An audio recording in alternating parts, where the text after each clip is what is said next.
What happens when one of Hollywood's biggest legends walks onto a morning show set and refuses to play by the rules? What you're about to witness is one of the most intense moments in live television history.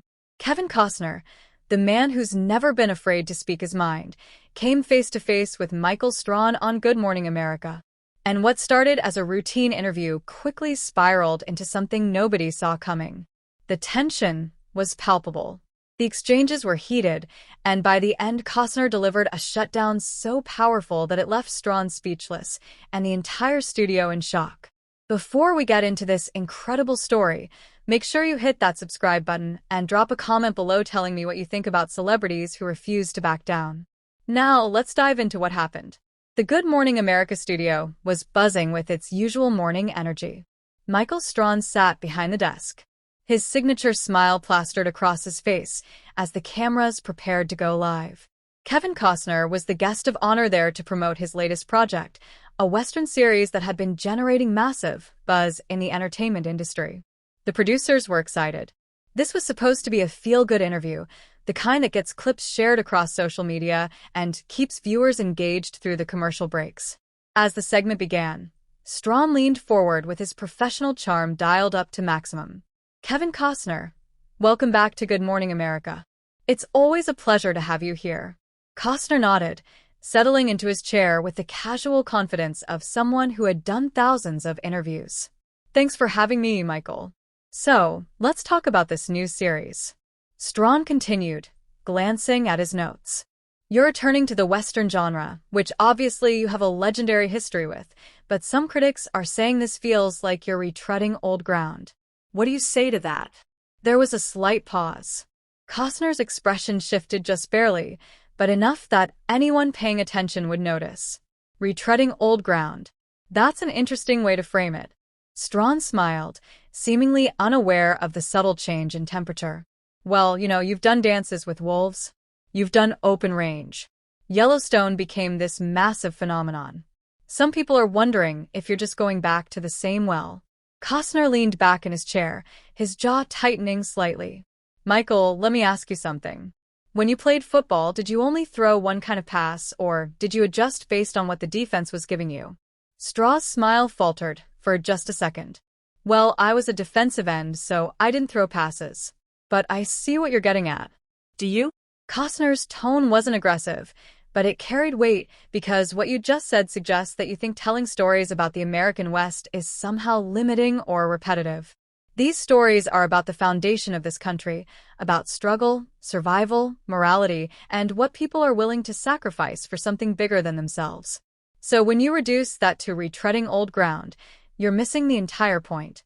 The studio audience was quiet now. This wasn't the banter they expected. Strahan shifted in his seat, trying to regain control of the conversation. "I didn't mean to suggest that your work wasn't important, Kevin. I was just, asking the question that some people are asking." "Some people," Costner repeated, his eyes locked on Strahan. "Or the producers who wrote that question on your cards." Strahan laughed, but it was forced. "Come on now. We're just having a conversation here. Are we?" Costner's voice remained calm, but there was steel underneath. "Because it seems like you're more interested in creating a headline than actually understanding what we're trying to accomplish with this series."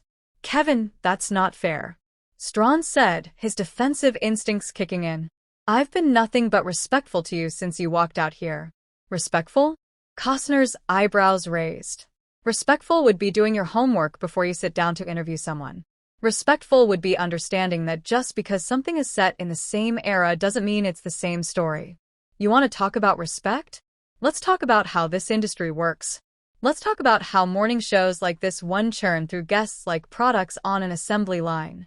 Asking surface-level questions designed to get a reaction rather than having an actual meaningful conversation."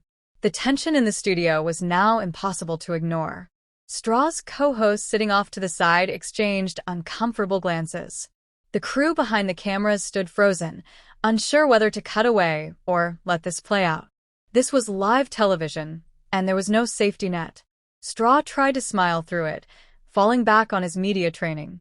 "I think you might be reading a little too much into a simple question, Kevin." "A simple question?" Costner said, nodding slowly. "You know what? You're right. It was simple. It was lazy. And frankly, Michael, I expected better from you. Excuse me.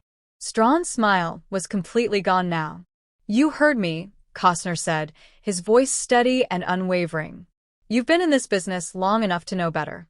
You've sat in that chair long enough to understand the difference between asking a question that generates engagement and asking a question that actually means something. But instead, you went for the cheap shot. You went for the angle that makes me look like I'm stuck in the past, hoping I'd get defensive so you could have your viral moment. Strahan shook his head, clearly frustrated. That's not what this is about. Then what is it about? Costner challenged. Because from where I'm sitting, it looks like you're more concerned with being the personality than being the journalist. Strahan leaned forward, his voice taking on an edge that viewers rarely heard from him. Kevin, I've interviewed hundreds of people on this show, presidents, athletes, actors, musicians, and I've always shown respect. But you're sitting here questioning my integrity on live television. I'm questioning your preparation. Costner corrected. There's a difference. And if you're feeling defensive about it, maybe that tells you something. I'm not defensive, Strahan shot back, though his body language suggested otherwise. I'm confused about why you're coming at me so hard over a standard interview question. Costner shook his head slowly. That's the problem right there, Michael. You think it's standard.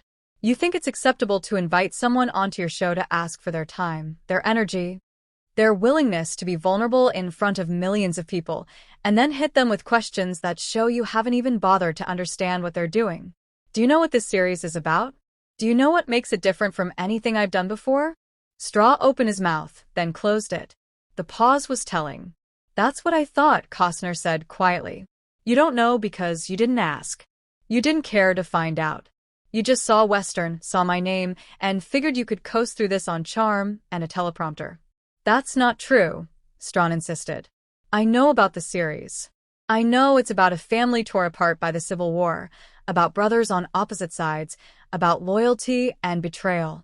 You read the press release, Costner said flatly. Congratulations. But did you watch any of it? Did you talk to anyone involved? Did you spend even 10 minutes trying to understand why this story matters? Why it's different? Why it needs to be told now? He paused, letting the questions hang in the air. Or did you just show up, expecting me to do all the heavy lifting while you nod and smile and pretend to care? The studio was dead silent now. Even the technical crew had stopped moving. This wasn't just uncomfortable television anymore. This was a masterclass in confrontation, and everyone watching knew they were witnessing something extraordinary. Strahan's jaw clenched. You know what, Kevin? Maybe you're right. Maybe I didn't do as much preparation as I should have, but that doesn't give you the right to come on this show and disrespect me in front of our audience. Disrespect? Costner's voice rose slightly, the first sign of real heat coming through. You want to talk about disrespect? Let me tell you what's disrespectful. What's disrespectful is treating art like it's disposable. What's disrespectful is reducing years of work, hundreds of people's passion and dedication to a throwaway question designed to fill time between commercials.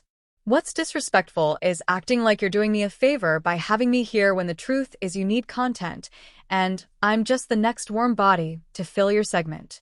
That's not fair, Strahan protested, his voice rising to match Costner's energy. We invited you here because we wanted to celebrate your work. Did you? Costner challenged. Or did you invite me here because my name gets clicks and your producers thought it would boost your ratings? Strahan stood up from his desk, a bold move that sent a ripple through the studio. You don't get to come onto my show and tell me what my intentions are. Costner remained seated, which somehow made him appear even more in control. Your show? That's interesting. I thought this was Good Morning America. I thought this was a platform that belonged to the network, to the viewers, to the tradition of broadcast journalism. But you're right, Michael. You've made it your show. You've made it about you. And that's exactly the problem. What's that supposed to mean? Strahan demanded. It means that somewhere along the line you stopped being a host and started being a brand, Costner explained, his voice dropping back to that dangerous calm. You stopped asking questions because you wanted to know the answers and started asking questions because you wanted to be part of the story. You wanted the clips, the sound bites, the moments that get shared on social media with your face in the thumbnail. And in the process, you forgot what this job is actually supposed to be about. Strahan pointed at Costner, his frustration boiling over. You don't know me. You don't know what I care about or what I stand for. You're right. Costner agreed. I don't know you, but I know what you just showed me. And what you showed me is someone who's more interested in being liked than being good at their job. That's enough, Strahan said sharply. I think we should move on. Move on to what? Costner asked. The next superficial question. The next attempt to get me to say something controversial, so you can have your moment. No, Michael. We're not moving on. We're going to sit here and have the conversation you should have been prepared to have from the beginning. I don't think so, Strahan said, shaking his head. I don't have to sit here and take this. You're absolutely right, Costner said, standing up. Now, you don't have to sit here. You can walk away. You can cut to commercial. You can do whatever you need to do to protect your ego. But let me tell you something, and I want you to really hear this. The reason I'm being hard on you right now isn't because I don't like you. It's because I think you're better than this. I think you have the potential to be more than just another smiling face reading questions off a card. But you've gotten comfortable. You've gotten lazy. And nobody around you is willing to tell you the truth because you're too big, too popular, too safe to challenge. Strahan stared at him speechless for a moment. When he finally spoke, his voice was quieter, more measured. So you're challenging me? I'm holding up a mirror? Costner replied, what you do with what you see is up to you. The silence stretched between them thick and heavy. The co-hosts looked like they wanted to intervene, but had no idea how. The producers in the control room were probably losing their minds, debating whether to cut away or let this play out to its conclusion. Finally, Strahan sat back down, his expression unreadable. Okay, let's do this your way. Tell me about the series. Tell me what I should have asked you. Costner studied Strahan for a long moment, as if deciding whether this shift was genuine or just another media deflection. Then he sat back down, settling into his chair with deliberate slowness. All right, here's what you should have asked me. You should have asked me why, after spending years building Yellowstone into a cultural phenomenon, I chose to walk away from guaranteed success to start something completely new. You should have asked me what it feels like to bet everything on a story that goes against every trend in modern entertainment. To make something slow and thoughtful in a world that demands instant gratification. Strahan nodded. And this time there was something different in his eyes. Attention. Real attention. So, why did you do it? Because I'm tired of playing it safe. Costner said, his voice carrying a weight that commanded the room. I'm tired of seeing the same stories told the same way. I'm tired of watching talented people compromise their vision because some executive is worried about algorithms and focus groups. This series, this story about brothers divided by war, about families torn apart by ideology, about people trying to hold on to their humanity in the face of unimaginable violence. This matters. It matters because we're living through our own division right now. We're watching families fracture over politics, watching communities split over beliefs, watching people forget that the person they're arguing with is still a human being. That's heavy, Strahan said quietly. It should be, Costner replied. Art should be heavy. It should make you think. It should make you uncomfortable. It should hold up a mirror to society and force us to look at ourselves honestly. But you can't get to that depth. You can't explore those themes if your interview starts with asking whether I'm just repeating myself. Do you see the difference now? Strahan was silent for a moment, then nodded slowly. I do, and you're right. I should have dug deeper. It's not too late, Costner said. We're still here. The cameras are still rolling, so ask me the real questions. Strahan took a breath, and when he spoke again, there was no trace of his earlier defensiveness. Okay, in this series, you have two brothers who end up fighting on opposite sides of the Civil War. One believes he's fighting for freedom. The other believes he's defending his home and his way of life. Neither one is entirely wrong. Neither one is entirely right. How do you navigate that moral complexity without falling into the trap of both-sidism?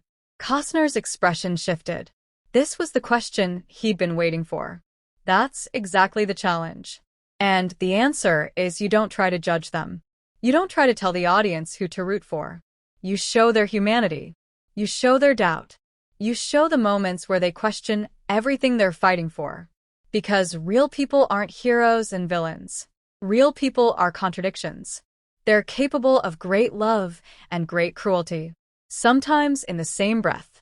The youngest brother in our story, he joins the Union Army because he believes slavery is wrong. And he's right. But he's also naive. He thinks war is going to be noble and clean. And he learns very quickly that it's neither. His older brother stays with the Confederacy because it's his home. Because his friends are there. Because leaving would mean abandoning everything he's ever known. Does that make him wrong? Yes. Does it make him evil? That's more complicated. So you're asking the audience to empathize with someone fighting for the Confederacy, Strahan said, not as an accusation, but as an observation. I'm asking the audience to understand that people are products of their time and their circumstances. Costner clarified. Understanding isn't the same as condoning. You can recognize why someone made the choices they made without agreeing with those choices. That's what empathy is. And we've lost a lot of that. We've lost the ability to hold two contradictory thoughts in our heads at the same time. We want everything to be simple, everyone to be clearly good or clearly bad. But life isn't like that. History isn't like that. Strahan leaned forward, fully engaged now. There's a scene in the trailer where the two brothers meet on the battlefield. They recognize each other, and they both just freeze. Can you talk about that moment? That scene is the heart of the entire series, Costner said. And there was passion in his voice now. The kind that comes from talking about something you truly care about. These brothers haven't seen each other in 2 years. They've both changed. They've both killed people. They've both watched friends die. And suddenly, in the middle of this chaos, they're face to face. And all the ideology, all the righteousness, all the certainty they've been clinging to, it just evaporates. Because in that moment, they're not Union and Confederate. They're not enemies. They're brothers. And they realize that this war, this thing they've both committed to, it's cost them something they can never get back. Do they fight? Strahan asked. You'll have to watch to find out, Costner said with a slight smile. But I will tell you this. Whatever happens in that scene, it's not what you expect, and it stays with you long after it's over. Strahan nodded appreciatively. This is the conversation we should have been having from the beginning. Yes, it is. Costner agreed. And it took us getting into a fight to get here. What does that tell you? Strahan considered this, then let out a long breath. It tells me that conflict, real honest conflict, can lead to something better if both people are willing to move past their defenses. Exactly. Costner said. That's the lesson. That's what the series is about. That's what this whole conversation has been about. We could have stayed on the surface, traded pleasantries, and you would have gotten your safe, forgettable interview. But instead we challenged each other. We pushed back. We made each other uncomfortable. And now we're actually talking about something that matters. I appreciate you pushing me, Strahan said, and there was sincerity in his voice. Even if it was rough. It had to be rough, Costner replied. Because you're not going to grow from people telling you you're great. You're going to grow from people telling you the truth, even when it's hard to hear, especially when it's hard to hear. Strahan smiled, and this time it wasn't his television smile. It was something real. You know, when you walked out here today, I thought this was going to be just another interview. Easy, smooth, done in 10 minutes. And instead, you got your teeth kicked in, Costner said with a re-grin. Yeah. Strahan laughed. A genuine laugh. Yeah, I did. But I needed it. We all need it sometimes, Costner said. We all need someone to remind us that we can be better, that we should be better. That's what good art does. That's what good conversation does. It doesn't let you off the hook. It doesn't tell you what you want to hear. It tells you what you need to hear. Strahan extended his hand across the desk.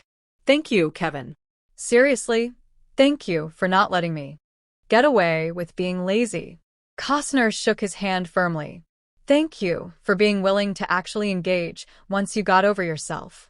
The studio audience, which had been holding its collective breath for the past several minutes, burst into applause.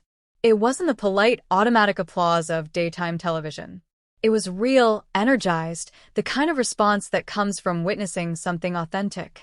Strahan looked into the camera, his expression more focused than it had been at any point during the interview. Kevin Costner's new series premieres next week. And based on this conversation, I can tell you it's going to be something special. Not because it's easy or comfortable, but because it's willing to challenge us. And that's what we need more of. Costner nodded. That's all any of us can do. Tell the truth as we see it and hope it resonates with people who are looking for something real. As the cameras cut away and the segment ended, viewers across the country sat stunned. This wasn't what anyone expected when they tuned in for their morning coffee and news. This was something else entirely. This was a reminder that live television, when it's allowed to be truly live, when people are allowed to be truly honest, can still surprise us, can still matter. What you just witnessed was a masterclass in not backing down, in demanding better from the people around you, and in turning conflict into something meaningful. Kevin Costner didn't shut down Michael Strahan out of ego or anger. He shut him down because he saw potential being wasted, talent being squandered, and he refused to participate in the charade. If you enjoyed this story and want to see more content like this, make sure you hit that subscribe button and drop a comment below. Answering this question: do you think Costner was too harsh on Strahan, or did Strahan need to hear exactly what Costner told him? I want to know what you think.